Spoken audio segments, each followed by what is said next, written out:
सिर्फ इसलिए क्योंकि लाम-तिन के रिसोर्सेज पूरी तरह खत्म हो चुके थे। हर देश ने 100 कंटेस्टेंट्स चुनने का फैसला किया और सर्वाइवल के दौरान जो भी मटेरियल्स कलेक्ट किए जाएंगे वो उनके देश को हजारों गुना रिटर्न होंगे। और मैं, एक साधारण यूनिवर्सिटी स्टूडेंट, सीधे इस डेडली कंपटीशन की लिस्ट में खड़ा था। लेकिन सच कहूं तो किसी ने मुझे सीरियसली लिया ही नहीं। सबको लगा मैं कमज़ोर हूं। सब डर रहे थे कि कहीं मैं पहले ही दिन जंगल में भूख से मर न जाऊं। लेकिन उन्हें क्या पता था कि मेरी सबसे बड़ी हॉबी ही आउटडोर एक्सप्लोरेशन थी। अगर मुझे किसी वर्जिन फॉरेस्ट में भी फेंक दिया जाए तो मैं आराम से 2.5 साल तक अकेले सर्वाइव कर सकता हूं। जब मैंने दोबारा आंखें खोली, मैं खुद को एक घने प्रिमिटिव फॉरेस्ट के बीच खड़ा पाया। तभी एक ठंडी आवाज गूंजी, welcome to hong the QD। इस बार कुल 11,700 लोग पार्टिसिपेट कर रहे थे। हर किसी को एक fixed protective suit, multi function backpack, thermal blanket मिला था और इसके अलावा हर किसी को रैंडम 3 सर्वाइवल टूल्स भी दिए गए। मैंने बिना समय गंवाए अपना बैकपैक खोला। अंदर एक इंजीनियर शवेल, एक छोटा आयरन पॉट और एक कॉयल ऑफ रोप था। उसी वक्त लाइव स्ट्रीम के ऑडियंस टेंशन में आ गए क्योंकि दूसरे देशों के कंटेस्टेंट्स को मिलिट्री डैगर, फायर स्टार्टर, बो एरो जैसे हाई एंड गियर मिले थे और मेरा इक्विपमेंट उनके मुकाबले बहुत वीक लग रहा था। लोग कह रहे थे ये कमजोर स्टूडेंट एक दिन भी सरवाइव नहीं कर पाएगा। तभी अचानक आसमान से वही ठंडी आवाज गूंजी, warning, contestant Agudun has been killed by a giant brown bear, current survivors 11,699। ये सुनते ही सबके अंदर डर बैठ गया। मुझे भी साफ समझ आ गया कि ये मजाक नहीं, ये सीधा लाइफ और डेथ चैलेंज है। लेकिन मैं शांत रहा। मैंने अपने आसपास का एनवायरनमेंट ऑब्जर्व किया। High humidity, loose soil, dense vegetation. ये क्लियरली एक टेम्परेट डिसिजुअस फॉरेस्ट था। सूरज की पोजीशन देखकर मैंने अंदाजा लगाया कि अभी लगभग सुबह के 10 बजे हैं। तभी अचानक मेरी आंखों के सामने सिस्टम इंटरफेस एक्टिवेट हो गया। Sign in system activated, survive 3 days to check in once, current location QYD wildlife forest, reward master level environmental perception। अगले ही पल एक अजीब सी पावर मेरे दिमाग में भर गई। हवा की दिशा, नमी, जानवरों के निशान, पौधों की ग्रोथ, हर चीज की इंफॉर्मेशन फ्लड की तरह मेरे सेंसेस में आने लगी। मुझे इंस्टेंटली पता चल गया कि 300 मीटर दूर एक साफ फ्रेश वाटर स्ट्रीम है जिसे सीधे पी सकते हैं। नॉर्थ वेस्ट में 700 मीटर दूर एक नेचुरल केव है जो शेल्टर के लिए परफेक्ट है और ठीक सामने ब्राउन बेयर का फ्रेश डंग पड़ा था, मतलब आसपास डेंजरस प्रेडेटर मौजूद है। मैं मन ही मन मुस्कुराया। तो ये है मास्टर लेवल परसेप्शन। अब तो 3 दिन में 9 मील्स खाना भी मुश्किल नहीं होगा। दूसरी तरफ राजधानी में एक ह्यूज कॉन्फ्रेंस रूम में सर्वाइवल एक्सपर्ट्स लाइव ब्रॉडकास्ट देख रहे थे। कुछ कंटेस्टेंट्स के रूम्स में करोड़ों व्यूअर्स थे, लेकिन मेरे स्ट्रीम में सिर्फ 3 लाख लोग थे क्योंकि ज्यादातर लोग मुझे वीक समझकर इग्नोर कर रहे थे। तभी एक मिडिल एज्ड आदमी कमरे में घुसा। वो इमरजेंसी मैनेजमेंट मिनिस्टर ली जियानजुन था। उसने कहा, हमें तुरंत सुप्रीम कमांड सेंटर बनाना होगा। कंटेस्टेंट्स को टेक्निकल और साइकोलॉजिकल सपोर्ट देना जरूरी है क्योंकि रूल्स के अनुसार हम हर हफ्ते उन्हें 100 वर्ड्स का एक मैसेज भेज सकते हैं। उधर मैं ऑलरेडी 300 मीटर दूर उस स्ट्रीम की तरफ बढ़ चुका था। जैसे ही वो मेरी नजरों के सामने आई, मेरी आंखें चमक उठीं। पानी इतना साफ था कि जैसे क्रिस्टल हो और बीच बीच में सिल्वर फ्लैशेस दिख रहे थे, मतलब फिश मौजूद हैं। मैंने तुरंत डिसाइड किया कि पहले फूड प्रॉब्लम सॉल्व करता हूँ। मैंने बैकपैक से फिशिंग लाइन और हुक निकाला, एक मजबूत ब्रांच ढूंढकर उसे फिशिंग रॉड में बदला, फिर शवल से जमीन खोदकर मोटे अर्थवर्म्स निकाले। ये सब दिखने में आसान लग रहा था, लेकिन असल में इसमें स्किल चाहिए। कुछ ही देर में मैंने परफेक्ट स्पॉट ढूंढ लिया और लाइन पानी में डाल दी और फिर सिर्फ 2.5 मिनट में समय धीरे धीरे बीत रहा था। 2.5 मिनट तक बिल्कुल कोई हलचल नहीं हुई और लाइव स्ट्रीम में लोग बेचैन होने लगे। अभी तक मछली क्यों नहीं फंसी? क्या यहाँ मछली है भी या नहीं? कमजोर यूनिवर्सिटी स्टूडेंट को तो फिशिंग भी नहीं आती। मैं ये सब सुन नहीं सकता था, लेकिन अगर सुनता भी मुझे फर्क नहीं पड़ता। तभी अचानक फिशिंग लाइन जोर से तन गई। मैंने तुरंत रॉड पकड़ ली और नीचे से एक जबरदस्त खिंचाव महसूस हुआ। ये छोटी मछली नहीं है, मैंने मन ही मन सोचा। ये कम से कम 2.5 किलोग्राम की थी। वो पानी में बेतहाशा छटपटा रही थी, खुद को हुक से छुड़ाने की कोशिश कर रही थी, लेकिन मेरा कंट्रोल पूरी तरह स्टेडी था। मैंने जोर से खींचने के बजाय उसे धीरे धीरे शैलो वाटर की तरफ गाइड किया और आखिरकार 2.5 मिनट बाद आधा मीटर लंबी एक बड़ी कार्प मेरे सामने देखने जमीन पर तड़प रही थी। तभी अचानक सिस्टम की ठंडी आवाज पूरी दुनिया में गूंज उठी। First resource acquired 10,000 fold, return activated, long nation has received 10,000 wild carp, राजधानी के सेंट्रल स्क्वायर में आसमान से एक विशाल लाइट बीम उतरी और देखते ही देखते 10,000 मछलियां एक छोटे पहाड़ की तरह जमा हो गईं। हर एक करीब 2.5 किलोग्राम की। लाइव स्ट्रीम तुरंत एक्सप्लोड हो गया। कमेंट्स की बाढ़ आ गई। व्यूअर्स 3 लाख से सीधे 3 लाख तक पहुंच गए। वाओ, सच में 10,000 रिटर्न। ये तो ओपी है। ये कार्प कितनी मोटी है। ये बंदा असली आउटडोर एक्सपर्ट है। लेकिन मैं अभी भी अनअवेयर था कि मेरी एक मछली ने दुनिया में कितना हंगामा मचा दिया है। मैंने दोबारा लाइन फेंकी और 10 मिनट भी नहीं हुए थे कि दूसरी मछली फंस गई। इस बार ग्रास कार्प और भी बड़ी, लेकिन इस बार सिस्टम ट्रिगर नहीं हुआ। फिर तीसरी मछली, फिर भी नहीं। तभी सिस्टम की आवाज फिर गूंजी। कंटेस्टेंट मत्सुशिता तेजुका फ्रॉम ओआ nation acquired 3 poisonous mushrooms. Reward 30,000 poisonous mushrooms. लोग हंस पड़े। ये तो कर्मा है, क्या बदकिस्मती है। फिर contestant Raju from Atom Nation acquired 50,000 milliliter cow dung liquid, reward 5 lakh milliliter cow dung liquid, और contestant Kim Doan Dieu from Bangtu Nation acquired 2 rotten fish, reward 20,000 rotten fish. बाकी देशों के रिवॉर्ड्स इतने अजीब थे कि मेरे कार्प किसी डिवाइन रिसोर्स से कम नहीं लग रहे थे। लॉन्ग नेशन के लोग तो हंसते हंसते पागल हो रहे थे। तभी सिस्टम ने फिर अनाउंस किया, contestant Lan Nueth from long nation acquired wild rabbit, reward 10,000 wild rabbits. मैंने दूर कहीं इमेजिन किया, एक घायल खरगोश जमीन पर पड़ा होगा और उसने शायद ठंडे स्वर में कहा होगा, अगले जन्म में बेहतर जगह जन्म लेना। समय कब 3 बजे हो गया पता ही नहीं चला। मैंने कामली इंजीनियर शवल से मछलियां साफ की और डिसाइड किया कि पानी के पास ही कैंप बनाऊंगा। पहले जो केव सेंस किया था वो अच्छा ऑप्शन लग रहा था। मैं मछलियां लेकर केव की तरफ बढ़ ही रहा था कि अचानक दूर से ब्राउन बेयर की जोरदार दहाड़ सुनाई दी। उसके बाद एक हिरण की दर्द भरी चीख। तो ये सच में यही है। मैं तुरंत रुक गया। मेरी नजरें आवाज की दिशा पर लॉक हो गईं। मेरा दिल तेज धड़क रहा था, लेकिन डर से नहीं, एक्साइटमेंट से। अगर यहाँ क्लीन वाटर है, फिश रिसोर्सेज अबंडेंट हैं, वेजिटेशन रिच है, और अगर केव सेफ हुआ तो डरना उस भालू को चाहिए, मुझे नहीं। पिछले जीवन में मैं कई बार बड़े जंगली जानवरों, वोल्व्स, वाइल्ड बियर्स, यहाँ तक कि टाइगर्स से टकरा चुका था। मैंने हमेशा सीखा था कि ब्रूट फोर्स नहीं, सही मेथड और टाइमिंग ही असली ताकत है। 2 मिनट तक ऑब्जर्व करने के बाद मैंने ऑपोजिट डायरेक्शन में जाना सही समझा। अभी सीधे टकराना बेवकूफ़ी होती। रास्ते में मैं झुक झुक कर सूखी लकड़ियां उठाता जा रहा था। करीब 800 मीटर का रास्ता तय करने में मुझे 10 से ज्यादा मिनट लगे, क्योंकि मैं हर कदम पर सराउंडिंग्स एनालाइज कर रहा था। मेरा मास्टर लेवल परसेप्शन मेरे दिमाग को एक रडार की तरह बना चुका था। हर यूजफुल जानकारी खुद ब खुद मिल रही थी। आखिरकार वो केव मेरे सामने था। हवा और बारिश से बचने के लिए ठीक था, लेकिन स्पेस काफी छोटा था। मैंने हल्की नाराजगी में कहा, ये जगह थोड़ी छोटी है, बस काम चलाना पड़ेगा। मैंने बैकपैक एक कोने में रखा और तुरंत फायर प्रिपरेशन शुरू कर दी। सूखे पत्ते और लकड़ियां इकट्ठा की। 2 लकड़ी के टुकड़े चुने,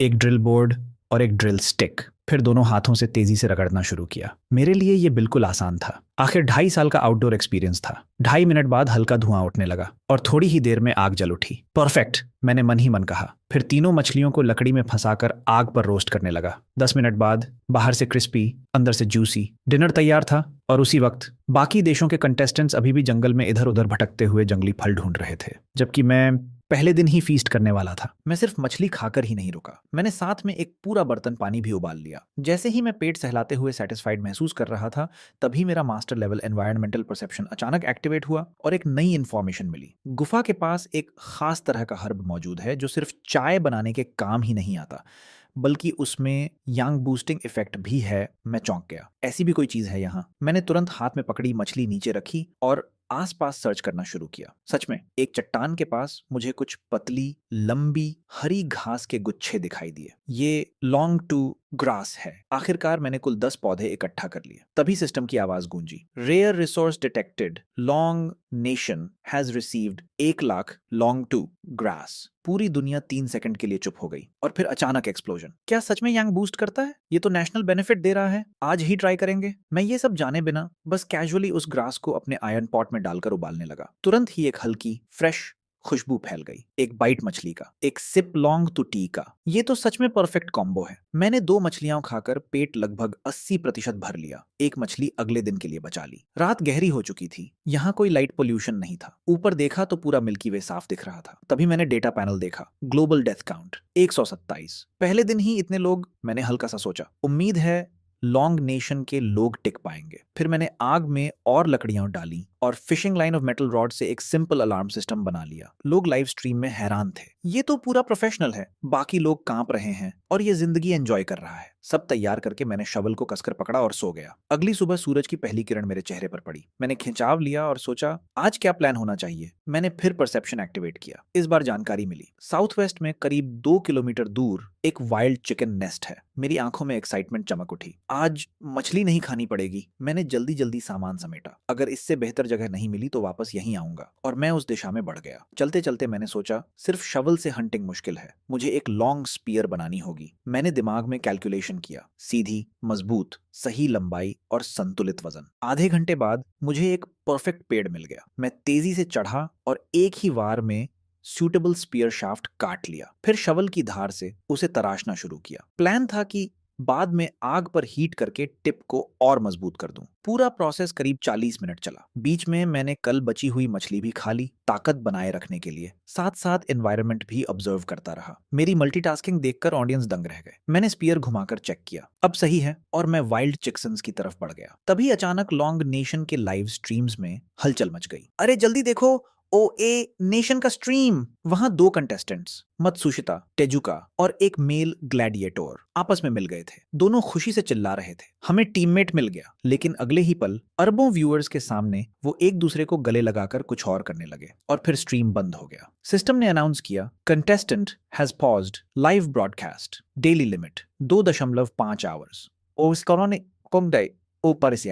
पूरी दुनिया 9.1 सेकंड के लिए स्टंट रह गई। फिर केओस। ओ नेशन के ऑफिशियल्स का चेहरा उतर गया। ये अभी रोमांस का टाइम है क्या? लेकिन मुझे इन सब का कुछ पता नहीं था। मैं पूरी फोकस के साथ आगे बढ़ रहा था। तो परसेप्शन ने बताया 100 मीटर आगे 3 वाइल्ड चिकन्स हैं, 2 एडल्ट, एक छोटा, 2.5 टारगेट, परफेक्ट। मैं करीब 5 मीटर दूर रुक गया। 2 बड़े जमीन पर चोंच मार रहे थे, छोटा उछल रहा था। मैंने बिना हिचकिचाए स्पीयर फेंका, सीधा एक अडल्ट के शरीर को चीरता हुआ निकल गया। बाकी 2 डरकर भाग गए, लेकिन मेरा काम हो चुका था। ये मोटा ताजा चिकन करीब 3 से 4 किलोग्राम का था। तभी सिस्टम गूंजा, resource acquired, long nation has received 10,000 wild chickens. और उसी पल देश के हर सेंट्रल स्क्वायर में आसमान से हजारों जंगली मुर्गियां बरसने लगीं। लॉन्ग नेशन के हर बड़े स्क्वायर में 10,000 जंगली मुर्गियां अचानक हवा से प्रकट हुईं, जिंदा, उछलती कूदती, उनकी बांग आसमान तक गूंज रही थी। पूरा दृश्य इतना भव्य था कि लोग दंग रह गए। 10,000 वाइल्ड चिकन्स, शैन हुआ कमाल है। व्यूअर्स की संख्या तुरंत 5 लाख पार कर गई, और उधर मैं बस कैजुअली उस मुर्गी को उठाकर जंगल में आगे बढ़ रहा था। तभी मेरा मास्टर लेवल परसेप्शन फिर एक्टिवेट हुआ। लेफ्ट में 200 मीटर पर एक स्वैम्प है, राइट में 300 मीटर पर एक छोटा पॉन्ड, लेकिन पानी गंदा है। मैंने सिर हिलाया, लगता है वापस वही जाना पड़ेगा, और मैं कल वाले फिशिंग स्पॉट पर लौट आया। वहां पहुंचकर मैंने चिकन प्रोसेस करना शुरू किया। मैंने फेदर्स अलग करके रख लिए, इनसे बाद में एरोज स्टेबलाइज करने में मदद मिलेगी। फिर कुछ नॉन एडिबल ऑर्गन्स को पानी में फेंक दिया, इससे मछलियां अट्रैक्ट होंगी। जल्दी से एक खाली जगह साफ की, फायर सेटअप किया, और साथ साथ फिशिंग और रोस्टिंग दोनों शुरू कर दिए। बैट की वजह से अगले आधे घंटे में मैंने काफी मछलियां पकड़ ली। तभी सिस्टम अनाउंस हुआ, resource acquired, long nation has received 30,000 mix fresh water fish. Viewers सीधे 8 मिलियन पार। मैं आराम से रोस्टेड चिकन खाता रहा और बाकी मछलियां साफ करके रोस्ट के लिए तैयार करता गया। आज तो फीस्ट है। तभी अचानक सिस्टम से एक और अपडेट आया, long nation contestant acquired 50 wild kiwi, reward 5 lakh wild kiwi. लेकिन अगले ही पल खबर आई, Leeming has died due to wild beast attack. मेरा हाथ एक पल के लिए रुक गया। तो ये सच में इतना खतरनाक है? दिल थोड़ा भारी हो गया। जंगल में एक छोटी सी गलती भी जान ले सकती है। लीमिंग की मौत मेरे लिए वार्निंग थी। मैंने तुरंत खाना बंद किया, बचा हुआ सामान बैकपैक में डाला, आग बुझाई और शवल कसकर पकड़कर जंगल के अंदर गहराई में बढ़ गया। लाइव स्ट्रीम में लोग कह रहे थे शायद इसका मूड खराब हो गया है, लेकिन सर्वाइवल एक्सपर्ट चेन ये बोला, नहीं, ये अब पहले से ज्यादा अलर्ट है। और सच में मेरा दिमाग पहले से ज्यादा क्लियर था। मुझे एक बो चाहिए, एक पावरफुल बो। मैं 2 से 3 किलोमीटर चला ही था कि परसेप्शन ने स्ट्रॉन्ग सिग्नल दिया। 300 मीटर आगे हाई क्वालिटी बैम्बू फॉरेस्ट। मेरी आंखों में चमक आ गई। बैम्बू, कुकिंग, फूड और सबसे इंपॉर्टेंट बो मटेरियल। मैं तुरंत तेज कदमों से आगे बढ़ा। कुछ ही देर में डेंस बैम्बू फॉरेस्ट मेरे सामने था। मैंने क्वालिटी चेक की। सब 3 साल पुराने मैच्योर बैम्बू हैं। फ्लेक्सिबिलिटी और टफनेस टॉप टियर। मैंने ठुड्डी सहलाई। बो बॉडी तो मिल गया, लेकिन बो स्ट्रिंग, मैंने सोचा फिशिंग लाइन ज्यादा यूज नहीं झेल पाएगी। फिर दिमाग में आइडिया आया, मलबेरी ट्री बार्क, सोक, पाउंड, ड्राई, फिर फाइबर्स बनाकर ट्विस्ट करेंगे। Perfect bowstring. इस दुनिया के प्लांट्स लामतिंग जैसे ही हैं तो मलबेरी मिलने की संभावना भी है। डिसीजन लेते ही मैंने शवल उठाया और एक एक करके बैम्बू काटना शुरू किया। पहला, दूसरा, तीसरा, क्योंकि मुझे सिर्फ एक बो नहीं बल्कि एरोज और डिफेंसिव ट्रैप्स भी बनाने थे। तभी सिस्टम गूंजा, large strategic resource acquired, long nation has received 50,000 mature bamboo. और साउथ वेस्ट माउंटेन्स में देखते ही देखते बैम्बू का समंदर उगाया। एक्सपर्ट चेन ये ने कहा, शायद आप लोग नहीं समझ रहे, लेकिन मेरा अनुमान है ये लड़का बो और एरोज बना रहा है। ये खुद को जंगल का किंग बनाने की तैयारी कर रहा है। उधर मैं बैम्बू को बांधकर एक बड़ा बंडल बना चुका था। मैंने गहरी सांस ली और भारी वजन कंधे पर उठा लिया। फिर धीरे धीरे अपने शेल्टर की तरफ लौटने लगा। रास्ते में मैं ट्रैप्स की प्लानिंग कर रहा था। तभी अचानक दूर पहाड़ों से वही खौफनाक ब्राउन बेयर की दहाड़ फिर गूंजी। फिर वही साउंड वेव्स जैसे सीधा मेरी तरफ आ रही थी। लाइव स्ट्रीम में पैनिक, ये बहुत पास है, अगर रास्ता कट गया तो खत्म। लेकिन मैं बस एक पल के लिए रुका, धीरे से मुड़ा, कान लगाकर आवाज की दिशा सुनी। सीधा भिड़ना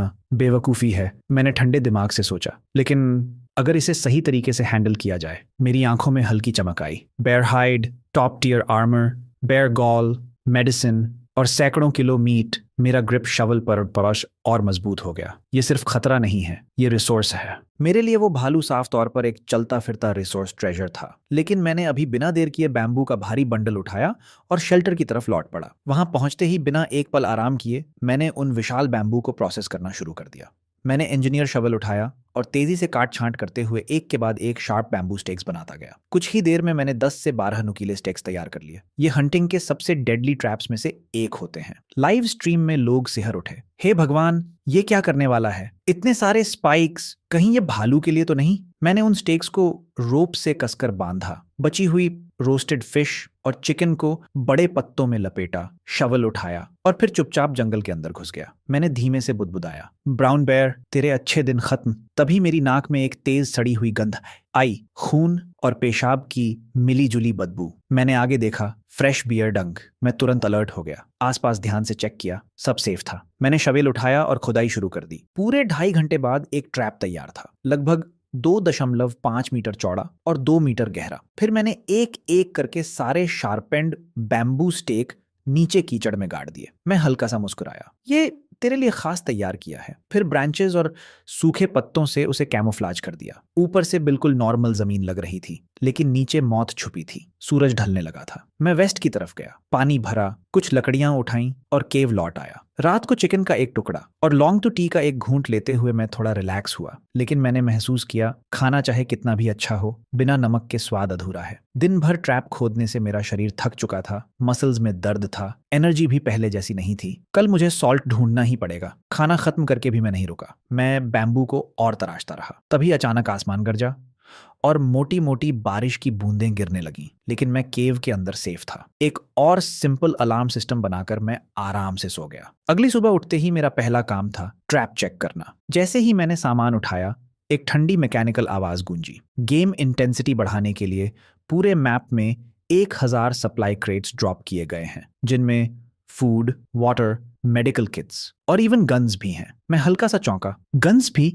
लोग पैनिक हो रहे थे। ये सर्वाइवल है या पबजी? अब तो लोग एक दूसरे को मारेंगे। लेकिन मैंने बस हल्का सा भौहें सिकोड़कर ट्रैप की तरफ चलना जारी रखा। करीब आधे घंटे बाद मैं ट्रैप के पास पहुंचा। दूर से ही खून की हल्की गंध आई। मेरा दिल थोड़ा तेज धड़का। क्या वो भालू है?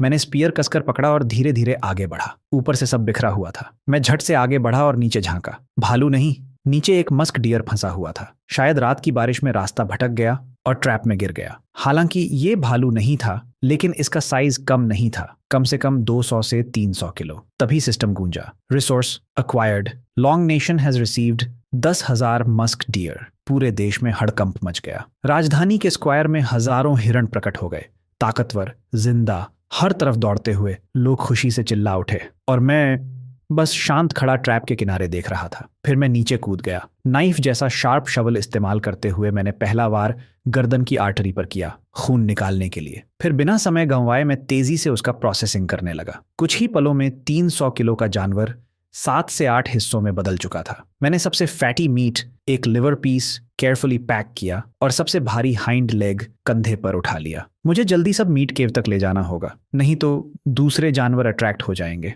मैं बिना रुके ऊपर चढ़ा और सिर्फ 10 मिनट में केव पहुंच गया। भारी मीट का बोझ अब मेरे कंधों पर था, लेकिन ये सिर्फ शुरुआत थी। बाकी बचा हुआ मीट भी मुझे जल्दी से केव तक ले जाना था। लेकिन उसी वक्त ट्रैप से 100 मीटर भी दूर नहीं, झाड़ियों के पीछे से एक विशाल ब्राउन बेयर ने सिर बाहर निकाला। उसका खड़ा होना ही 3 मीटर से ज्यादा ऊंचा था। पूरे शरीर के बाल लोहे की सुइयों की तरह खड़े थे और सबसे डरावनी चीज, उसकी आंखें, जिनमें जरा सा भी इमोशन नहीं था। वो बस मुझे दूर जाते हुए घूर रहा था। उसके भारी पंजे जमीन को बेचैनी से खरोंच रहे थे। 20 मिनट बाद जब मैं फिर से ट्रैप के पास लौटा, मैंने जमीन पर ताजे बियर फुटप्रिंट्स देखे। एक ठंडी सिहरन सीधे सिर तक दौड़ गई। ये अभी यहीं था, शायद अभी भी पास में है। मेरे अंदर गुस्सा उबलने लगा। मेरी चीज छीनने की हिम्मत। मेरी आंखों में अब ठंडी किलिंग इंटेंट भर चुकी थी। मैं वापस केव आया। डियर लेग वहीं ठंडी चट्टान पर पड़ा था, लेकिन अब मुझे भूख नहीं थी। जितना सोचता उतना गुस्सा बढ़ता। पीछे हटने से सिर्फ नुकसान होता है। और बिना पीछे देखे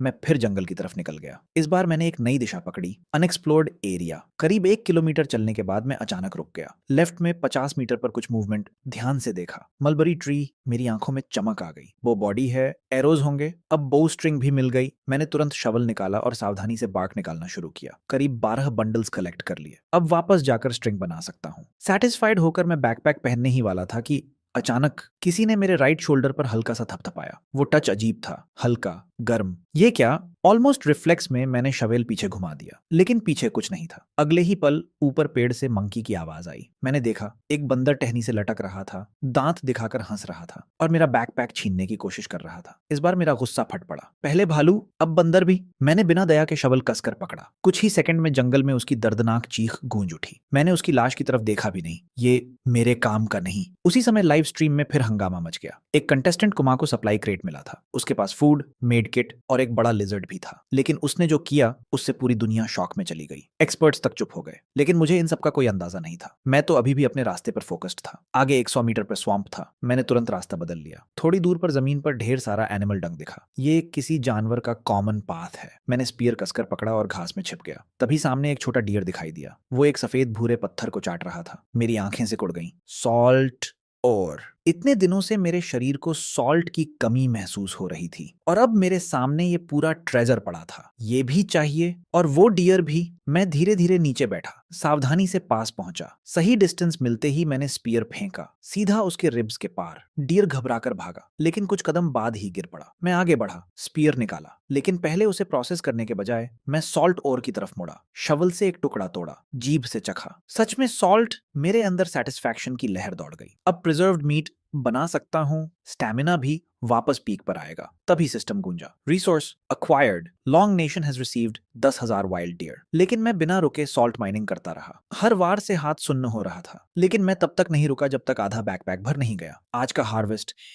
40 से 50 किलो का डियर और 20 किलो से ज्यादा रॉ सॉल्ट। वापसी का रास्ता अब हल्का लग रहा था। और तभी सिस्टम इंटरफेस अचानक मेरे सामने चमक उठा। खून लाल रंग में चमक उठा। Contestant Jack from denth up nation has eliminated contestant Pedro.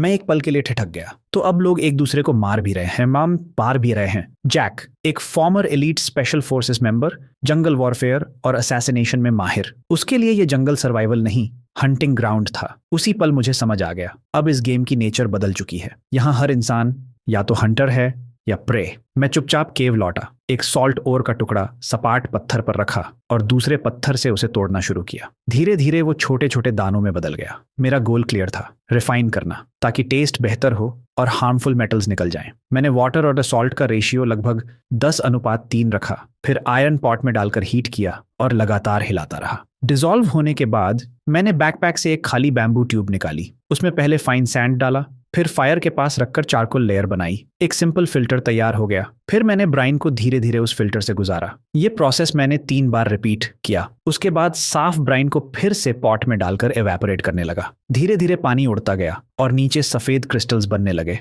पूरा प्रोसेस लगभग 2 घंटे चला। जब पॉट के बॉटम में प्योर व्हाइट सॉल्ट की लेयर बनी, लाइव स्ट्रीम फट पड़ा। ये तो मार्केट सॉल्ट से भी ज्यादा क्लीन, है, ये बंदा जीनियस है। लेकिन मैं बस कामली काम करता रहा। फिर मैंने वही प्रोसेस 2 बार और दोहराया, जब तक बैम्बू ट्यूब पूरी सॉल्ट से भर नहीं गई। तभी मेरा पेट जोर से गुड़गुड़ाया। अब खाने का टाइम है। मैंने आज का डियर लेग निकाला, शवल से कुछ कट्स लगाए और ऊपर से रिफाइंड सॉल्ट छिड़क दिया। आधे घंटे बाद जब वो रोस्ट होकर तैयार हुआ, मैंने एक बाइट लिया और सिर हिलाया। अब टेस्ट आया। पेट भरने के बाद भी मैंने आराम नहीं किया। मैंने मलबेरी बार्क से बो स्ट्रिंग बनाना शुरू किया, फाइबर्स को पतला करके ट्विस्ट किया, फिर बैम्बू से बो बॉडी बनाया। कुछ ही देर में एक परफेक्टली बैलेंस्ड बैम्बू बो मेरे हाथ में था। फिर पतले बैम्बू से एरोज बनाए और चिकन फेदर्स से फ्लेचिंग की। अब पूरा सेटअप तैयार है। मैंने बो को कसकर पकड़ा। अब उस मांस चुराने वाले भालू से हिसाब बराबर होगा। अगली सुबह सूरज की रोशनी केव में घुसी। मैंने सोचा आज तीसरा दिन है,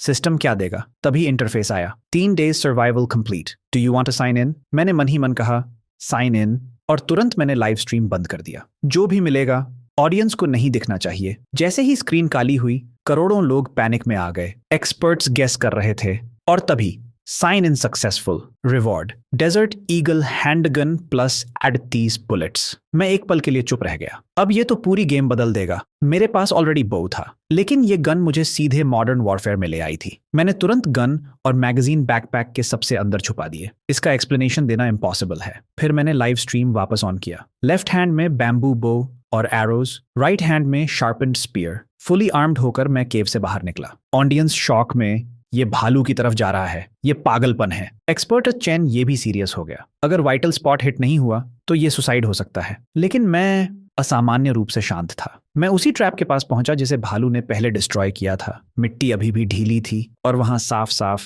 उसके भारी पंजों के निशान अभी भी मौजूद थे। मैंने उन विशाल भालू के ताजा फुटप्रिंट्स को देखा, लेकिन मैं तुरंत एक्शन लेने के बजाय शांत रहा। मैंने धीरे धीरे ट्रैप को फिर से तैयार करना शुरू किया। कल लगाए हुए सारे बैम्बू स्पाइक्स को फिर से मजबूती से गाड़ा, ऊपर से ढीली मिट्टी और सूखे पत्तों से उसे इतनी सफाई से कैमोफ्लाज किया कि कोई भी पहचान न सके। फिर मैंने खून से सना डियर मीट उस ट्रैप के ऊपर फेंक दिया। सब कुछ तैयार करके मैंने एक बड़ा पेड़ चुना जहां से साफ व्यू मिल रहा था और चुपचाप उस पर चढ़ गया। मैंने बो स्ट्रिंग खींची, एरो सीधा नीचे ट्रैप पर एम किया। अब सब कुछ सेट था। मैं पूरी तरह एनवायरनमेंट में घुल गया, सांस तक रोके हुए बस इंतजार कर रहा था। आजा, तेरा लंच तैयार है। समय धीरे धीरे बीत रहा था, लेकिन मैं जरा भी नहीं हिला। बोर्डम से बचने के लिए मैंने सिस्टम पैनल खोला। नई अपडेट्स सामने आई। डैनथप नेशन का ब्रूस सप्लाई क्रेट खोल चुका है। उसे कंपाउंड क्रॉसबो मिला है। अतम नेशन का लाजी पॉइजनस प्लांट खाकर मर गया। लॉन्ग नेशन का वांग शिन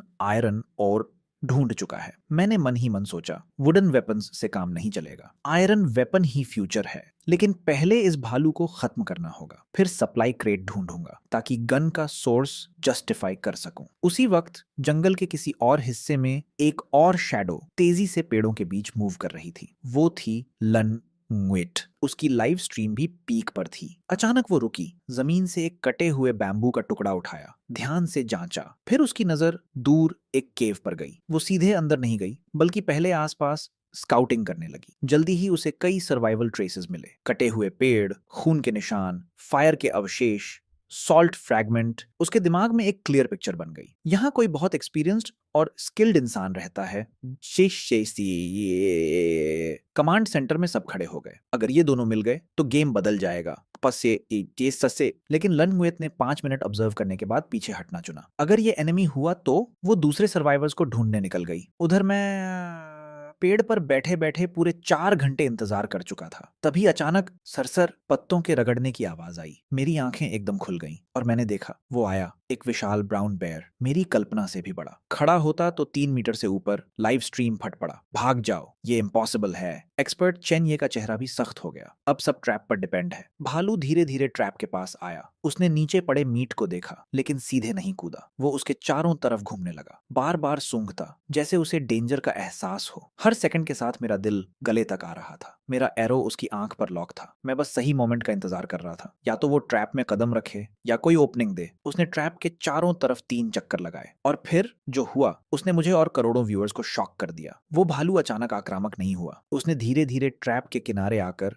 बिल्कुल इंसान की तरह अपना शरीर कंट्रोल करते हुए सावधानी से नीचे उतरना शुरू किया। उसका विशाल शरीर बैम्बू स्पाइक्स को परफेक्टली अवॉइड करता हुआ नीचे पहुंचा। कैमोफ्लाज टूट गया, मीट भी नीचे गिर गया, लेकिन वो बिना चोट खाए ट्रैप के अंदर पहुंच गया और आराम से अपना खाना उठाने लगा। मैं अंदर से सन्न रह गया। ये भालू है या कुछ और? उस भालू की इंटेलिजेंस देखकर पूरा लॉन्ग नेशन का लाइव स्ट्रीम लिटरली फट पड़ा। ये भालू है या मॉन्स्टर? ये तो इंसानों से भी स्मार्ट है।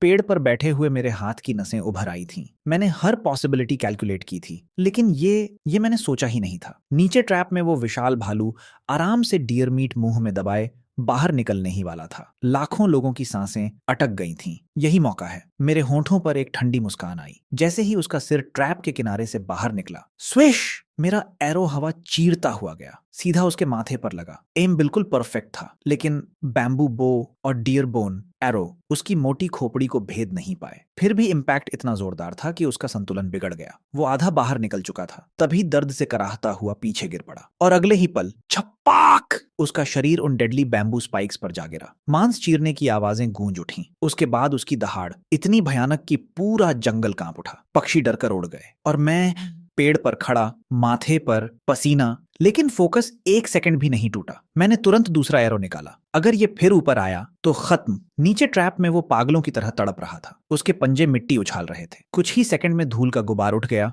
और मेरा व्यू ब्लॉक हो गया। ये भी स्मार्ट है। मैंने सांस रोककर नीचे की आवाजें सुनी। धीरे धीरे उसकी हरकत बदल गई। अब वो मिट्टी खुरच कर ऊपर चढ़ने की कोशिश कर रहा था। मैंने बो और टाइट खींचा। तभी एक विशाल शैडो ऊपर उभरी, लेकिन इस बार वो सीधे मेरी तरफ देख रहा था। मेरे अंदर एक झटका सा लगा। ये समझ गया, उसका कॉम्बैट इंटेलिजेंस किसी जंगली जानवर से कहीं ऊपर था। उसने इंस्टेंटली थ्रेट पहचान लिया और सीधा मुझे टारगेट बना लिया। स्विश! दूसरा एरो छोड़ा। इस बार उसकी पीठ पर लगा, लेकिन ऐसा लगा जैसे चमड़े पर टकरा कर उछल गया हो। कोई डैमेज ही नहीं। मेरे अंदर वार्निंग बेल बज गई। ये गलत हो रहा है। मैंने तीसरा एरो उठाने की कोशिश की, लेकिन उसी फ्रैक्शन ऑफ सेकंड में वो भालू पूरी ताकत से ट्रैप से बाहर निकल आया। उसकी आंखें सीधी मुझ पर लॉक थीं। अगले ही पल वो एक बेकाबू टैंक की तरह मेरी तरफ दौड़ा। लाइव स्ट्रीम में केओस। भागो, कोई बचाओ, ये खत्म है। उसकी टक्कर इतनी भयानक थी कि पेड़ हिल गया। फिर दूसरी टक्कर। इस बार ट्रंक में साफ दरार पड़ गई। मैं समझ गया, अब या तो अभी या कभी नहीं। पेड़ गिरने ही वाला था। उसी आखिरी पल मैंने मूव किया। दोनों हाथों से स्पीयर पकड़ी और बिना एक सेकंड सोचे मैं सीधा नीचे कूद पड़ा। अब सब कुछ इसी वार पर है। नीचे गिरते वक्त ऐसा लगा जैसे समय धीमा हो गया हो। हवा चीरती हुई मेरी बॉडी और नीचे पहली बार उस भालू की आंखों में डर दिखा। अगले ही पल धड़ाम! मैं पूरी ताकत से स्पीयर उसके सिर में घुसा चुका था। स्पीयर आधी से ज्यादा उसकी खोपड़ी के अंदर धंस गई। उसका विशाल शरीर एक पल को झटका खाकर रुक गया। फिर धीरे धीरे वो ढह गया। कुछ झटके और फिर पूरी खामोशी। लॉन्ग नेशन का पूरा लाइव स्ट्रीम 10 से 15 सेकंड के लिए बिल्कुल साइलेंट हो गया, जैसे किसी को यकीन ही नहीं हो रहा। फिर अचानक एक्सप्लोजन। ये क्या था? ये तो मिरेकल है। ये इंसान है या कुछ और? एक्सपर्ट चेन ये भी एक्साइटमेंट में टेबल पर हाथ मारते हुए खड़ा हो गया। कमाल, ये अनमैच्ड है। सिस्टम की आवाज गूंजी। Long nation contestant has successfully hunted mutated brown bear. Reward 10,000 mutated bears. पूरे देश के फॉरेस्ट्स में अचानक विशाल भालू प्रकट होने लगे, लेकिन मैं इन सब से अनजान बस चुपचाप खड़ा था। फिर धीरे से झुका और उस भालू के सिर में धंसी स्पीयर को पकड़कर उसे बाहर खींच लिया। मैंने बिना समय गंवाए अपनी कमर से इंजीनियर शवल निकाली और उस विशाल भालू का पेट चीर दिया। अंदर से मुझे एक काला हरा गॉल ब्लैडर मिला, बेयर गॉल। मैंने तुरंत एक साफ बड़े पत्ते में उसे लपेटकर बैकपैक में सुरक्षित रख लिया। उसके बाद मैंने बेयर हाइड प्रोसेस करना शुरू किया। ये सच में एक बहुत बड़ा काम था। मैंने उसके चारों पंजे, सबसे वैल्यूएबल हिस्से, अलग किए और एक बड़ा लॉइन मीट का टुकड़ा काटा। फिर पूरी बेयर स्किन में इन सबको लपेट दिया। सब कुछ तैयार करने के बाद मैंने उस भारी बंडल को उठाया और पास में एक सूटेबल ओपन जगह ढूंढने लगा। तभी चलते चलते मेरी नाक में एक जानी पहचानी खुशबू आई। ये मेरी आंखें चमक उठी। Spring onion. मैंने तुरंत उस दिशा में देखा। ढलान पर जंगली हरे प्याज उग रहे थे। मेरा गला सूख गया। करीब 10 घंटे हो गए कुछ खाए और अभी अभी मौत से लड़कर आया था। ये ग्रीन अनियंस मुझे किसी हेवनली फूड से कम नहीं लगे। मैं तुरंत वहां पहुंचा और 10 से 12 मोटे ताजा अनियंस उखाड़ लिए। अब आज का बेयर फीस्ट परफेक्ट होगा। मैंने पास में एक समतल जगह ढूंढी, आग जलाई और बेयर मीट को एक पत्थर पर रखकर शवल से मीडियम स्लाइसेस में काटा। धीरे धीरे उसका रंग गोल्डन ब्राउन होने लगा। मैंने एक टुकड़ा उठाकर मुंह में डाला। कमाल, लेकिन बेयर मीट में फैट ज्यादा था। अकेले खाने पर भारी लग सकता था। तभी ग्रीन ऑनियन काम आया। मैंने एक बड़ा बाइट ऑनियन का लिया। उसकी तीखी फ्रेशनेस पूरे मुंह में फैल गई। फिर मीट का टुकड़ा। ये कॉम्बिनेशन अनबीटेबल। मैं मन ही मन मुस्कुराया। अगर साथ में थोड़ा व्हाइट वाइन होता तो जिंदगी सेट। मैंने सोचा जब स्टेबल शेल्टर मिलेगा तब अल्कोहल ब्रूइंग भी शुरू करूंगा। मैं इस सिंपल खुशी में डूबा हुआ था कि अचानक मेरी नजर दूर जंगल के आसमान में उठते लाल धुएं पर पड़ी। Supply crate. मेरी आंखों में तुरंत एक्साइटमेंट चमक उठी। मैंने डिस्टेंस कैलकुलेट किया। करीब 20 किलोमीटर। एक दिन लगेगा पहुंचने में। मैंने सोचा जल्दी नहीं, पहले पेट भरूं। उसी समय कहीं और जंगल में लान्ह न्यूएत ने भी वही रेड स्मोक देखा। एक ट्रेंड सोल्जर होने के नाते वो उसकी वैल्यू समझती थी। वेपन्स, मेडिसिन, फूड, सब कुछ। उसने टेरेन एनालाइज किया। ओपन एरिया, कम कवर, मतलब हाई रिस्क, लेकिन उसके पास चॉइस नहीं थी। उसने अपना गियर चेक किया। मिलिट्री डैगर, हैंडमेड बो, ड्राइड मीट, पानी, और गहरी सांस लेकर सप्लाई ड्रॉप की तरफ बढ़ गई। लाइव स्ट्रीम्स में लोग एक्साइटेड थे। क्या ये दोनों मिलेंगे? टीम बनेगी? उधर मैंने कुछ बेयर मीट बड़े पत्तों में लपेटकर बैकपैक में रखा, लेकिन बैग छोटा था। सैकड़ों किलो मीट वहीं छोड़ना पड़ा। दिल में हल्का सा अफसोस हुआ। ये सब लाइफ सेविंग रिसोर्स है, लेकिन मैं सब कैरी नहीं कर सकता था। फिर मैंने कंधे पर वजन एडजस्ट किया।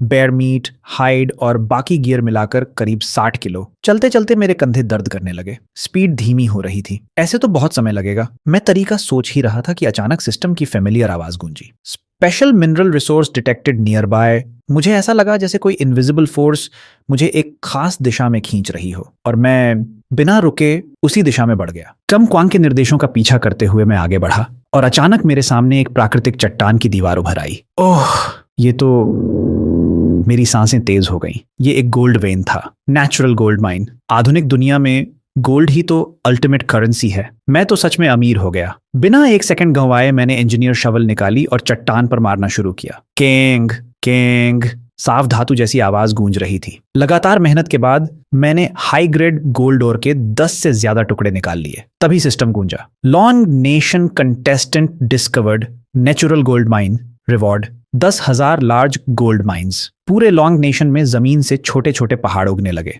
हर तरफ हलचल मच गई, लेकिन मैं बिना ध्यान दिए बस अपना और समेटकर बैकपैक में भरता रहा। फिर मैंने कंधे पर बैग उठाया और तुरंत सप्लाई ड्रॉप की तरफ बढ़ गया। बाकी कंटेस्टेंट्स भी दौड़ रहे होंगे, मुझे जल्दी करनी होगी। लेकिन आधे घंटे भी नहीं बीते थे कि अचानक आसमान का रंग बदल गया। काले बादल उमड़ पड़े और अगले ही पल तेज ओलों की बारिश शुरू हो गई। हालत इमरजेंसी हो गई। मैंने बिना सोचे आयरन पॉट निकालकर सिर पर उल्टा रख लिया, लेकिन हर गिरता हुआ ओला शरीर में हड्डियों तक दर्द पहुंचा रहा था। कुछ ही देर में मेरी पीठ और बाहें नीली पड़ गईं। ये तो मार ही देगा। मैं पॉट सिर पर रखकर भागता रहा, शेल्टर ढूंढता हुआ।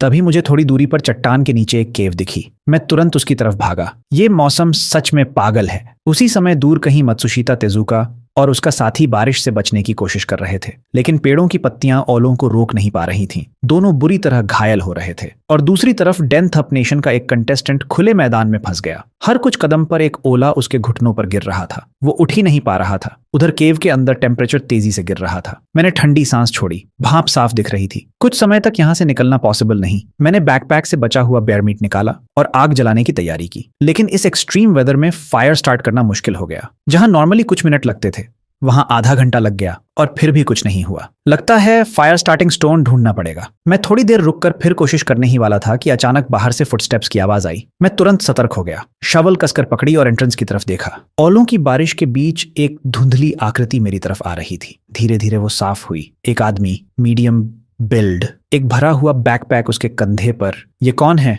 किस देश का कंटेस्टेंट? वो केव के एंट्रेंस से करीब 3 मीटर दूर रुक गया। मुझे देखते ही उसका चेहरा डर से भर गया। उसने तुरंत दोनों हाथ ऊपर उठा दिए। मैं कोई दुश्मनी नहीं चाहता, उसके लहजे से लगा। क्या ये फ्रांस से है? मैंने उसे ध्यान से देखा। वो थोड़ा रिलैक्स्ड हुआ और धीरे धीरे अपना बैकपैक मेरी तरफ सरका दिया। ये मेरा सारा सामान है। मैं सिर्फ ओलों से बचना चाहता हूँ और अपने टूल्स शेयर करने को तैयार हूँ। मैं अभी भी पूरी तरह अलर्ट था। इस जगह हर अजनबी पोटेंशियल एनिमी है, लेकिन उसकी बैग ने मेरी क्यूरियोसिटी जगा दी। वो काफी भरा हुआ था। आदमी ने मेरी हेजिटेशन समझ ली। उसने पास पड़ी सूखी लकड़ियों की तरफ इशारा किया, फिर अपने बैग की तरफ। फायर! मेरी आंखों में हल्की चमक आई। इसमें फायर स्टार्टिंग टूल है। मैंने उसे 10 कदम पीछे हटने का इशारा किया, शवल उसकी तरफ पॉइंट करते हुए। वो तुरंत मान गया और पीछे हट गया। मैंने बैग खोला। अंदर कंप्रेस्ड रैशंस, कैंड फूड, रोप, छोटा नाइफ और सबसे नीचे फायर स्टार्टर स्टोन। यही चाहिए था। मैंने ऊपर देखा। वो अब भी सरेंडर पोजीशन में खड़ा था। मैंने पूछा, तुम्हारा नाम? उसने कहा, पियर। मैंने फिर पूछा, तुम्हें अपने देश का कोई मिला? उसने सिर हिलाया। नहीं, मैं 3 दिन से अकेला भटक रहा हूँ। मैंने उसकी आंखों में देखा, डर और थकान साफ थी। तुम क्या चाहते हो? उसने केव की तरफ इशारा किया। बस यहाँ रुकना चाहता हूँ। मैंने कुछ सेकंड सोचा, फिर कहा, ठीक है, लेकिन कुछ शर्तें हैं। उसकी आंखों में उम्मीद चमकी। क्या? मैंने ठंडे स्वर में कहा, पहली, जो मैं कहूंगा वही करोगे। दूसरी, कोई पर्सनल सवाल नहीं। तीसरी, खतरा आया तो हर कोई खुद जिम्मेदार होगा। ये सिर्फ टेम्परेरी कोऑपरेशन है, भरोसा मत करना। वो तुरंत सिर हिलाने लगा। ठीक है, और बैग उठाकर जल्दी से अंदर आ गया। मैंने फायर सेटअप शुरू किया। पहले जमीन में छोटा गड्ढा खोदा, फिर सूखे पत्थरों से घेरा बनाया। पियरे ने खुद फायर स्टोन और सूखी घास मुझे दी। मैंने स्टोन को शवेल की धार से रगड़ा। कुछ ही देर में स्पार्क्स निकले और फिर छोटी सी आग जल उठी। ठंड धीरे धीरे कम होने लगी। मैंने लकड़ी में बेयर मीट लगाकर रोस्ट करना शुरू किया। पियर पास बैठा था। उसकी नजरें मांस पर टिकी थीं। वो लार निगल रहा था। 2 दिन से इसने कुछ गर्म नहीं खाया। मैंने उसे देखा और पूछा, खाना है? वो तुरंत सिर हिलाने लगा। मैंने जैसे ही उसे खाना है दे पूछा, उसने तुरंत सिर हिलाया, लेकिन उसके हाथ ऐसे उठे जैसे लकड़ी काट रहा हो। आंखों में एक अजीब सी लालसा भरी थी। अगर तुम चाहते हो तो इस फायर स्टार्टर स्टोन के बदले में, मैं शांत स्वर में बोला। उसकी आंखों में एक पल के लिए गुस्से की चमक आई, लेकिन अगले ही सेकंड उसने उसे दबा लिया। दोनों हाथों से उसने वो फायर स्टोन मेरी तरफ बढ़ा दिया। मैंने हल्का सा सिर हिलाया। बुरा सौदा नहीं। वो बार बार धन्यवाद देने लगा। Thank you, thank you. उसने सावधानी से एक बाइट लिया और तुरंत उसकी आंखें बंद हो गईं। ये तो बहुत स्वादिष्ट है। ये किसका मांस है? मैंने बिना उसकी तरफ देखे कहा, बियर मीट। वो एकदम जम गया। तुमने भालू को मार दिया? मैंने कोई जवाब नहीं दिया, बस अपना मांस सेकता रहा। लेकिन मैं महसूस कर सकता था, उसकी नजरें अब पूरी तरह बदल चुकी थीं। अब उसमें डर, सम्मान और कुछ और भी था। अगर मैं इसके साथ रहूं तो मेरी सर्वाइवल चांस कई गुना बढ़ जाएगी। शायद वो यही सोच रहा था। बाहर ओले अब भी गिर रहे थे, लेकिन केव के अंदर गर्मी थी। हम दोनों चुपचाप रोस्ट मीट खा रहे थे। कोई बात नहीं, लेकिन हवा में सिर्फ मांस की खुशबू नहीं, एक अजीब सा टेंशन भी था। मैं महसूस कर रहा था वो मुझे बीच बीच में चोरी से देख रहा था। उसकी आंखों में कैलकुलेशन चल रही थी। तुम बहुत स्ट्रांग हो। मैंने अपनी जिंदगी में पहली बार किसी को भालू मारते देखा, उसने कहा। मैंने कोई जवाब नहीं दिया, बस लकड़ी से आग को कुरेदता रहा। वो फिर बोला, तुम जैसे स्ट्रांग इंसान के पास तो बहुत अच्छे रिसोर्सेज होंगे। इस बार मैंने उसकी तरफ नजर डाली। वो हल्का सा कांप गया। उसे याद आ गया, पर्सनल सवाल नहीं। वो तुरंत बोला, हमारे यहाँ कहते हैं दोस्त एक दूसरे की मदद करते हैं। तुमने मेरी जान बचाई, मैं जरूर रिपे करूंगा। लाइव स्ट्रीम में लोग तुरंत समझ गए, ये आदमी साफ नहीं है। इसकी आंखें चालाक लोमड़ी जैसी हैं। रात गहराती गई।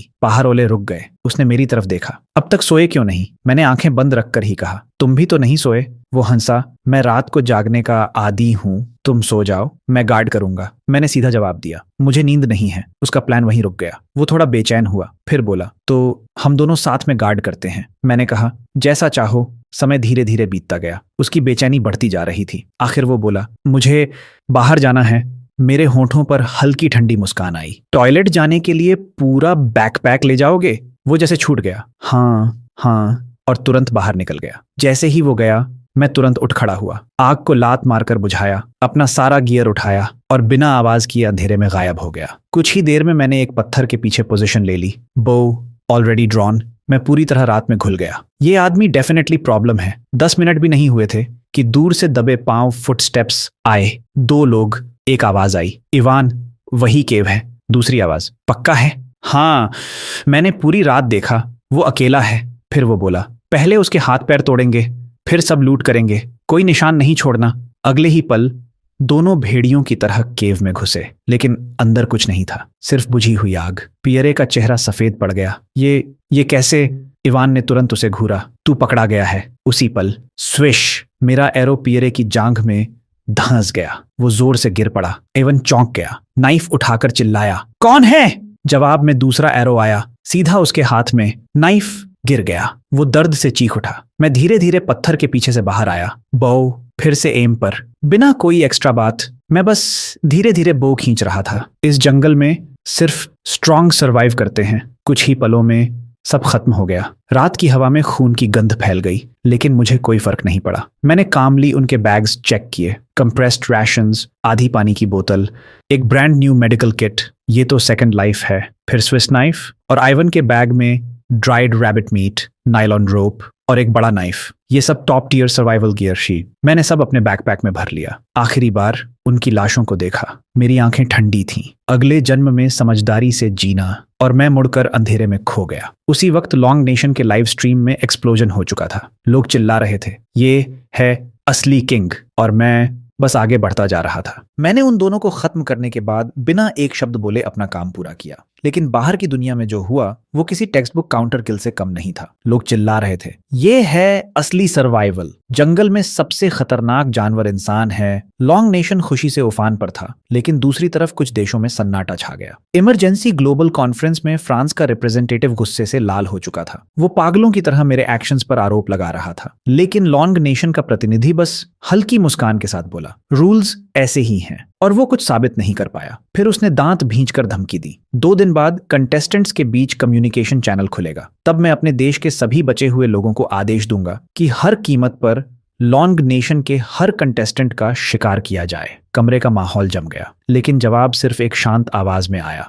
हम इंतजार करेंगे। उधर मैं इस सब से बिल्कुल अनजान अपने भारी लूट के साथ चुपचाप जंगल पार कर रहा था। मेरे द्वारा 2 विदेशी कंटेस्टेंट्स को खत्म करने की खबर फैल चुकी थी। एक छिपी हुई गुफा में लान्ह न्यूएत अपना डैगर तेज कर रही थी। तभी उसकी रिस्ट डिवाइस वाइब्रेशन करने लगी। उसने स्क्रीन देखी और उसकी आंखें सिकुड़ गईं। ये टीए क्वा, उसने धीरे से कहा, अच्छा काम, और फिर और तेजी से ब्लेड घिसने लगी। मुझे पीछे नहीं रहना। उसी समय बाकी लॉन्ग नेशन कंटेस्टेंट्स ने भी ये खबर देखी। उनके अंदर एक नई उम्मीद और गर्व जाग उठा। कुछ ही देर बाद पूरब में सूरज उगने लगा। मैं खड़ा हुआ, अपने कपड़ों से धूल झाड़ी और भारी बैकपैक फिर से कंधे पर लाद लिया। मेरी नजरें उस लाल धुएं पर टिकी थीं। वो सप्लाई क्रेट मुझे चाहिए। कई घंटों की लगातार मार्च के बाद मेरे पैर शीशे जैसे भारी हो चुके थे। हर कदम दर्द दे रहा था, मांसपेशियां कांप रही थीं। आखिर मैंने रुकने का फैसला किया। पहले एनर्जी रिफिल। मेरे मास्टर लेवल परसेप्शन ने तुरंत मुझे ज्यादा नमी वाली दिशा दिखाई। कुछ ही देर में पानी बहने की आवाज सुनाई दी।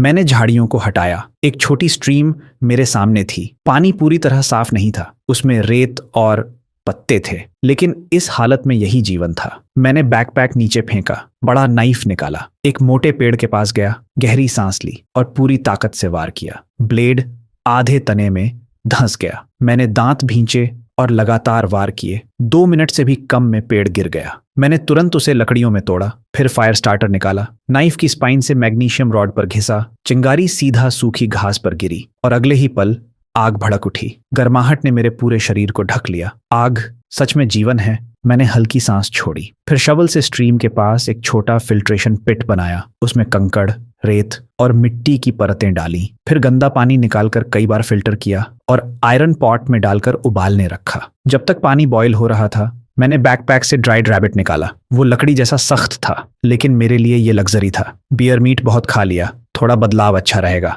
मैंने स्विस नाइफ से उसे छोटे टुकड़ों में काटा, लकड़ी में फंसाकर आग पर रोस्ट किया। धीरे धीरे उसमें से फैट निकलने लगा। खुशबू जंगल में फैल गई। लाइव स्ट्रीम में लोग देखते रह गए। मैं वहीं बैठा उबला हुआ पानी पी रहा था और क्रिस्पी बाहर, सॉफ्ट अंदर रैबिट मीट खा रहा था। धीरे धीरे मेरी थकान गायब होने लगी। रात भर की जाग और लड़ाई का असर उतर गया। मैंने आखिरी टुकड़ा खत्म किया, फिर ध्यान से आग को मिट्टी से ढक दिया। ऊपर से पानी डाला, पूरा चेक किया, कोई चिंगारी बाकी न रहे। जंगल में छोटी गलती भी जान ले सकती है। फिर मैंने दोबारा बैकपैक उठाया और बिना पीछे देखे उस लाल धुएं की दिशा में फिर से चल पड़ा। मैंने जैसे ही अपना भारी बैकपैक दोबारा कंधे पर डाला, एक अजीब सी एनर्जी पूरे शरीर में दौड़ गई, जैसे फिर से जिंदा हो गया हूं। मैंने डायरेक्शन कंफर्म की और सप्लाई सिग्नल की तरफ बढ़ने लगा। लेकिन आधा घंटा भी नहीं बीता था कि मेरे कदम अपने आप धीमे पड़ गए। कुछ गलत था। जंगल असामान्य रूप से शांत था। न पक्षियों की आवाज, न कीड़ों की। एक पल में ठंडक मेरे पैरों से होती हुई सिर तक चढ़ गई। मेरा पूरा शरीर इंस्टिंक्टिवली टेंस हो गया। मैंने तुरंत अपनी कमर से बड़ा नाइफ पकड़ लिया। मेरा मास्टर लेवल परसेप्शन तुरंत मैक्सिमम पर चला गया। मैंने चारों तरफ स्कैन किया और फिर मेरी नजर सामने 2 पेड़ों के बीच रुकी। जमीन से करीब 10 सेंटीमीटर ऊपर एक पतली सी एनिमल टेंडन की बनी वायर, एक हैंगिंग ट्रैप। तो मुझे टारगेट किया गया है। लाइव स्ट्रीम में हलचल मच गई। एक्सपर्ट चेन ये स्क्रीन पर झुककर बोला, ये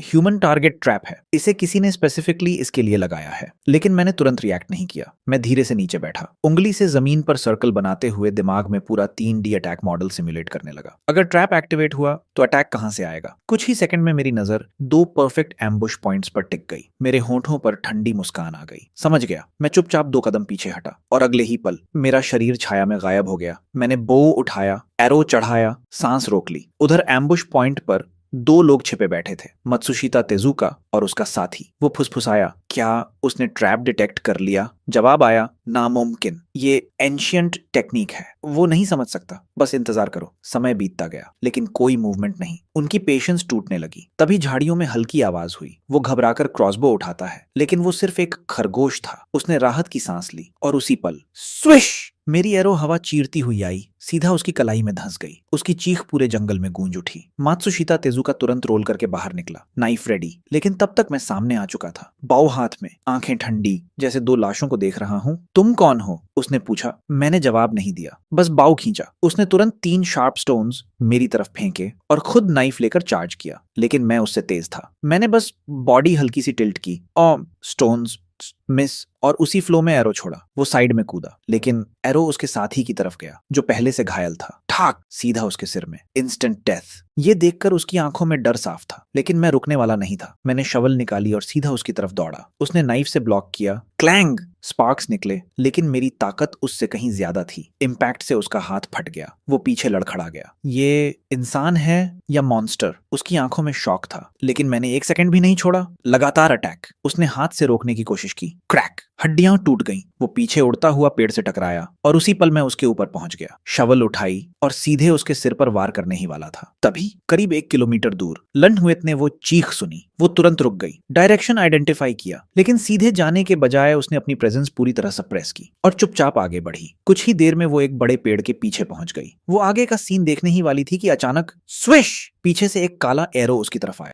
उसने इंस्टिंक्टिवली डोडज किया, लेकिन एरो उसकी जांघ में धंस गया। दर्द बिजली की तरह फैला। उसकी आंखें फैल गईं। ये कौन? मेरे वार के ठीक पहले ही कहानी एक साथ कई जगह बदल रही थी। उधर लान्हन्यूएत के होंठों से एक दबा हुआ कराह निकल गया। खून उसकी कॉम्बैट पैंट्स को लाल कर चुका था, लेकिन उसने दर्द को दबाया। तुरंत लुढ़क कर घनी झाड़ियों में घुस गई, डैगर कसकर पकड़ा और उस दिशा में घूरने लगी जहां से एरो आया था। कुछ ही सेकंड में भारी कदमों की आवाज गूंजी। एक लंबा गोरा आदमी मुस्कुराते हुए बाहर आया। लॉन्ग नेशन की छोटी बिल्ली। रिएक्शन तेज है, लेकिन अभी भी स्लो। उसके पीछे 2 और भारी भरकम आदमी थे। ये साफ था, डैनथप नेशन के कंटेस्टेंट्स। वो सीधे हमला नहीं कर रहा था। जमीन पर खून के निशान देखते हुए ठंडी हंसी हंसा। चलो खेलते हैं। और तीनों तुरंत अलग अलग फैल गए। एक परफेक्ट ट्रायंगल सर्च फॉर्मेशन, धीरे धीरे उसे घेरते हुए। उधर मैं अभी भी उस फाइट के बाद ओए नेशन के दोनों कंटेस्टेंट्स का सामान कलेक्ट कर रहा था। तभी ग्लोबल अनाउंसमेंट गूंजा। लॉन्ग नेशन कंटेस्टेंट त्यू क्वा has eliminated, Matsushita Tezuka has eliminated। पूरा लॉन्ग नेशन लाइव स्ट्रीम फट पड़ा, लेकिन मैंने एक पल भी वेस्ट नहीं किया। यूजेबल एरोज वापस लिए, उनके बॉडीज से वेपन और आधी पानी की बोतल उठाई और बिना पीछे देखे सीधे सप्लाई क्रेट की तरफ दौड़ पड़ा। आधे घंटे बाद मैं फाइनली पहुंच गया। सामने एक विशाल मेटल क्रेट खुली जगह पर पड़ा था, लेकिन मैं सीधे आगे नहीं बढ़ा। पहले पूरे एरिया को स्कैन किया, कोई एम्बुश नहीं। फिर मैंने धीरे से कहा, लाइव स्ट्रीम ऑफ। अगले ही पल पूरी दुनिया की स्क्रीन काली हो गई। मैंने क्रेट खोला, अंदर सीड्स थे, पोटैटो, कॉर्न, सोयाबीन, एक refined military made kit, multi tool और एक सोलर चार्जिंग पैनल। मेरी आंखों में चमक आ गई। ये फूड प्रोडक्शन है, लॉन्ग टर्म सर्वाइवल। मैंने सब जल्दी से बैग में भरा और फिर अपनी M19, एक पिस्टल और मैगजीन्स निकालकर क्रेट में रख दी, कवर स्टोरी के लिए। सब सेट करके मैं स्ट्रीम वापस ऑन करने ही वाला था कि अचानक मेरी बॉडी ने डेंजर महसूस किया। बहुत लोग आ रहे हैं। मैं तुरंत एक बड़े पेड़ के पीछे छिप गया। कुछ ही सेकंड में 3 डेनथप कंटेस्टेंट्स वहां पहुंचे और उनके बीच घायल लान्हन्यूएत को बांध कर लाया जा रहा था। लीडर ने क्रेट की तरफ देखा और हमसा, बाहर आ जाओ लॉन्ग नेशन के हीरो, नहीं तो तुम्हारी साथी मरेगी। मैं शांत रहा, सिचुएशन एनालाइज कर रहा था। 3 दुश्मन, क्रॉसबो, रिकर्व बो, एक्स और मेरी साइड एक घायल साथी। डायरेक्ट फाइट रिस्क की। लीडर ने इशारा किया और उस बल्कि आदमी ने एक्स उसकी गर्दन पर रख दिया। अब मैंने धीरे धीरे पेड़ के पीछे से बाहर कदम रखा, हाथ ऊपर। उसे मत मारो, सामान ले जाओ। वो संतुष्ट होकर हंसा। अच्छा है, क्रेट खोलो। मैं धीरे धीरे आगे बढ़ा, घुटनों के बल बैठा, दिखावे के लिए क्रेट खोलने लगा, लेकिन मेरा हाथ पहले ही अंदर जा चुका था। वो कुछ समझ नहीं पाया, बस इम्पेशेंट होकर बोला, जल्दी। मैंने शांत स्वर में कहा, बस। और अगले ही पल मैं मुड़ा, पिस्टल उठाई, धड़ाम धड़ाम। 2 गोलियां गूंजी। पीछे खड़े दोनों सीधे गिर पड़े। लीडर का चेहरा सफेद पड़ गया। गन? उसने रिफ्लेक्स में क्रॉसबो उठाया, लेकिन मैं उससे तेज था। 2 और शॉट्स। पहला उसकी क्रॉसबो उड़ाकर ले गया, दूसरा उसके कंधे में धंस गया। वो चीखता हुआ जंगल में भाग गया। कुछ ही सेकंड में सब खत्म। जंगल फिर से शांत। मैंने गन वापस रखी, लंढमुएट के पास गया, डैगर से उसकी रस्सी काटी। वो पेड़ से टिककर बैठ गई। जांघ से खून बह रहा था। उसने मेरी तरफ देखा। उसकी आंखों में शॉक और ग्रैटिट्यूड दोनों थे। और बाहर पूरी दुनिया में केओस मचा हुआ था। लोगों को लगा ये गन क्रेट से मिला। लॉन्ग नेशन जश्न मना रहा था और डैन थाप नेशन अंदर ही अंदर जल रहा था। लंढमुएट की आवाज हल्की भर्राई हुई थी। धन्यवाद। मैंने बस सिर हिलाया, कुछ नहीं कहा। मैं उसके पास बैठ गया। बैकपैक से मिलिट्री मेड किट निकाली और खोल दी। अंदर हर जरूरी उपकरण मौजूद था। मैंने सर्जिकल सिजर्स उठाई और धीरे धीरे उसके जख्म के ऊपर की कपड़े की परत काटी। फिर अपने बाएं हाथ से उसकी जांघ को मजबूती से दबाया और दाएं हाथ से एरो शाफ्ट को पकड़ा। एक झटके में खींचकर बाहर निकाल दिया। उसी पल खून तेजी से बह निकला। उसने दांत भींच लिए। माथे पर ठंडा पसीना आ गया, लेकिन मेरे चेहरे पर कोई बदलाव नहीं था। मैंने तुरंत एंटीसेप्टिक लगाया, फिर नीडल और थ्रेड से सिलाई शुरू कर दी। हर मूवमेंट स्टेडी, प्रिसाइज, बिल्कुल टेक्स्ट बुक लेवल। वो मुझे देखती रही, फिर धीरे से बोली, तुम आखिर हो कौन? मैंने सिर उठाए बिना जवाब दिया। लॉन्ग नेशन का कंटेस्टेंट टियो क्वा। मेरी इन्फो तुम्हारे वॉच में है। वो समझ गई। मैं और कुछ नहीं बताना चाहता। उसने चुप रहना ही सही समझा। कुछ ही देर में स्टिचेस पूरे हो गए। उसने गंभीर आवाज में कहा, ये एहसान मैं याद रखूंगी। मैंने मेड किट समेटी और खड़ा हो गया। जब तक तुम जिंदा हो, लॉन्ग नेशन की होप जिंदा है। अभी हम बस 2 नंबर्स हैं सर्वाइवर्स लिस्ट में। ये कहकर मैं तुरंत बैटलफील्ड साफ करने लगा। मुझे एक टैक्टिकल जैकेट मिला, एक कॉम्पाउंड क्रॉसबो और कार्बन एरोज का क्विवर। सब उठाकर मैंने बैकपैक में रखा। फिर मैंने उसकी तरफ हाथ बढ़ाया। वो आदमी वापस आएगा और अकेला नहीं आएगा। हमें अभी निकलना होगा। उसने बिना हेजिटेशन मेरा हाथ पकड़ा और सहारा लेकर खड़ी हो गई। किधर? उसने पूछा। मैंने दूर पहाड़ों की तरफ देखा। एक नया शेल्टर ढूंढेंगे और लॉन्ग नेशन के बाकी लोगों को इकट्ठा करेंगे। एक बेस जहां सब सर्वाइव कर सकें। उसी वक्त जंगल के किसी और हिस्से में वो भागा हुआ आदमी कैन दर्द से कराहते हुए भाग रहा था। उसके कंधे का जख्म उसे बेहोश करने के करीब था, लेकिन वो रुका नहीं। उसके दिमाग में वही सीन बार बार घूम रहा था। डर, अपमान और गुस्सा। ट्यूक्वा, मैं तुम्हें 1000 गुना कीमत चुकवाऊंगा। उसने दांत भींचे और तेज भागा। उधर मैं लान्ह गुयेत को सहारा देते हुए जंगल के अंदर गहराई में बढ़ रहा था। हवा में ठंडक थी। पेड़ घने होते जा रहे थे, रोशनी कम। मैं उसका पूरा वजन संभाले हुए था और साथ ही अपने मास्टर लेवल परसेप्शन से हर दिशा स्कैन कर रहा था। धीरे धीरे अंधेरा छा गया। मैंने एक विशाल पेड़ के नीचे रुककर कहा, आज रात यहीं। मैंने तुरंत सेटअप शुरू किया। पहले बियर हाइड जमीन पर बिछाई ताकि नमी से बचा जा सके। फिर सारे वेपन्स बाहर निकाले। फिर बाकी सप्लाईज। लान्हन्युएत ये सब देखती रह गई। उसे शायद पहली बार लगा कि वो भी मेरे सामने उतनी डोमिनेंट नहीं है। मैंने सब आइटम्स कैटेगराइज किए। वेपन्स हमेशा रीच में, बाकी सामान पैक्ड रेडी टू मूव।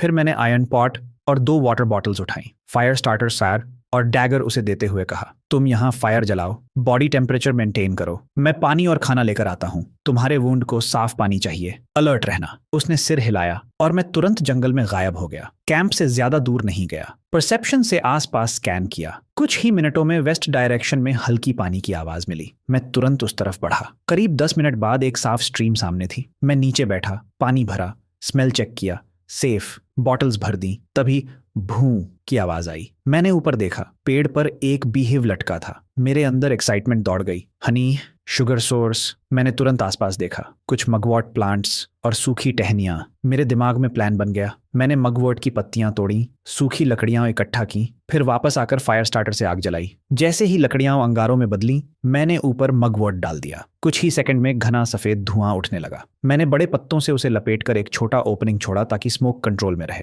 अब बस टाइमिंग और विंड डायरेक्शन सही होना चाहिए। मैं धीरे धीरे उस हाइव की तरफ बढ़ा, पूरी कैलकुलेशन के साथ। आज हनी भी मिलेगा। मुझसे एक जरा सी गलती भी होती तो ये टेक्निक फेल हो जाती, लेकिन मैं सबसे साधारण मटेरियल से भी इसे परफेक्टली एग्जीक्यूट कर रहा था। मैंने स्मोक टॉर्च को स्टडी रखते हुए बी हाइव के पास ले गया। घना धुआं लगातार उठ रहा था। हाइव के अंदर अफरा तफरी मच गई। हजारों मधुमक्खियां बाहर निकली, लेकिन धुएं से टकराकर जैसे नशे में लड़खड़ा गईं। एक एक करके जमीन पर गिरने लगी। मैं बिना एक्सप्रेशन बदले उसी रिदम में धुआं देता रहा पूरे 5 मिनट, और फिर पूरा हाइव शांत। मेरे सामने सुनहरा हनीकॉम्ब साफ दिख रहा था। मैंने तुरंत डैगर निकाला, एक बड़ा हिस्सा काटा और सावधानी से पॉट में रख लिया। उसी वक्त सिस्टम की ठंडी आवाज गूंजी, rare resource acquired 10,000 fold return activated। लेकिन मैंने ध्यान नहीं दिया। मैं बस सामान उठाकर वापस मुड़ने ही वाला था कि अचानक मेरा पूरा शरीर सख्त हो गया। Killing intent. झाड़ियों के पीछे से कोई मुझे घूर रहा था। मैंने धीरे से पानी का बर्तन रखा और बिना आवाज किए नीचे बैठ गया। उसी पल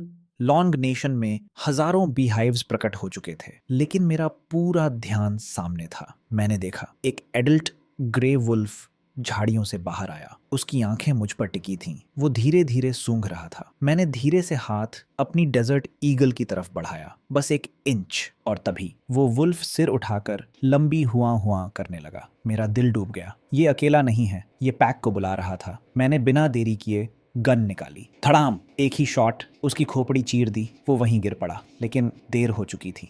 दूर दूर से हुआ की आवाज़ें आने लगीं और वो तेज़ी से करीब आ रही थीं। मैंने एक पल के लिए उस वुल्फ की लाश देखी, अफसोस, फिर दांत भींचे, पॉट और आंसू और पानी उठाया और पूरी ताकत से कैंप की तरफ दौड़ पड़ा। समय ही जीवन है। मुझे लान्ह न्यूएत को लेकर निकलना था, उससे पहले कि पैक हमें घेर ले। उधर उसने भी गन शॉट और वुल्फ हाउल सुन लिया था। वो तुरंत खड़ी हो गई, स्पीयर कसकर पकड़ी, दर्द के बावजूद रेडी। अगर नहीं भाग पाए तो मैं बोझ नहीं बनूंगी, उसने खुद से कहा, और सामान समेट लिया। तभी मैं जंगल चीरते हुए बाहर आया। कम से कम 7 वुल्व्स हैं, अभी निकलना होगा, उसने तुरंत कहा। स्ट्रीम की तरफ, पानी सेंट छुपा देगा। मैंने सिर हिलाया, फायर बुझाई और हम दोनों अंधेरे में दौड़ पड़े। मैं आगे रास्ता साफ कर रहा था, वो पीछे दर्द सहते हुए चल रही थी। कुछ ही देर में चारों तरफ से ग्राउल्स आने लगे। लीडर वुल्फ की तेज़ हुआ गूंजी। पूरा पैक पीछे पड़ चुका था। तेज़, मैंने कहा। आगे पानी की आवाज़ तेज़ हो रही थी। चांदनी में चमक दिखने लगी। बस थोड़ा और। तभी एक शैडो साइड से कूदा, सीधा लान्ह न्यूएत पर, लेकिन वो रेडी थी। उसने नाइफ से वार किया। फिर भी वुल्फ ज़्यादा तेज़ था। जैसे ही उसका जबड़ा उसके कंधे तक पहुंचने वाला था, मैं मुड़ा। धड़ाम, गन चली। गोली उसकी पीठ में धंसी। वो गिर पड़ा, लेकिन मरा नहीं, और उसी शॉट ने हमारी लोकेशन रिवील कर दी। अगले ही पल जंगल की हर दिशा से हरी चमकती आंखें उभर आईं। पूरा वुल्फ पैक हमें घेर चुका था। मैंने उसका हाथ कसकर पकड़ा। अब या तो लड़ेंगे या यहीं खत्म। मैंने लान्ह न्यूएत का हाथ कसकर पकड़ा और चिल्लाया, अब! और अगले ही पल हम दोनों बर्फ जैसे ठंडे पानी में कूद गए। नदी की तेज धारा हमें बहाकर नीचे ले जाने लगी। किनारे पर खड़े भेड़िए बस गुर्राते रह गए। वो पानी में उतरने की हिम्मत नहीं कर रहे थे। मैंने एक पल को सोचा शायद बच गए, लेकिन अगले ही सेकंड मैंने देखा पूरी पैक दोनों किनारों के साथ साथ दौड़ रही थी। ये रास्ता काटने वाले हैं। मेरे दिमाग में तुरंत अलार्म बजा। उसी समय मैंने महसूस किया उसका शरीर ढीला पड़ रहा है। मैंने उसकी तरफ देखा, उसका चेहरा पीला, सांस भारी। क्या हुआ? मैंने पूछा। उसकी आवाज टूटी हुई थी। शायद इन्फेक्शन। मेरा दिल बैठ गया। ये बुरा है। इस हालत में इन्फेक्शन मतलब सीधा मौत का खतरा। मैं एक हाथ से उसे पकड़े पानी में खुद को संभालते हुए आगे बढ़ता रहा। किनारों पर भेड़िए अब 2 तरफ से पैरेलल दौड़ रहे थे। साफ था वे नीचे जाकर रास्ता रोकेंगे। स्टूडियो में लोग पैनिक में थे, लेकिन मेरे पास सोचने का टाइम नहीं था। उसने धीरे से कहा, मुझे छोड़ दो, तुम निकल जाओ। मैंने दांत भींचकर कहा, चुप रहो और सोना मत। अगर सिचुएशन कंट्रोल से बाहर हुई तो छोड़ दूंगा, लेकिन अभी नहीं। उसका शरीर जल रहा था और पानी बर्फ जैसा ठंडा। मैं साफ समझ रहा था उसकी जान हर सेकंड फिसल रही है।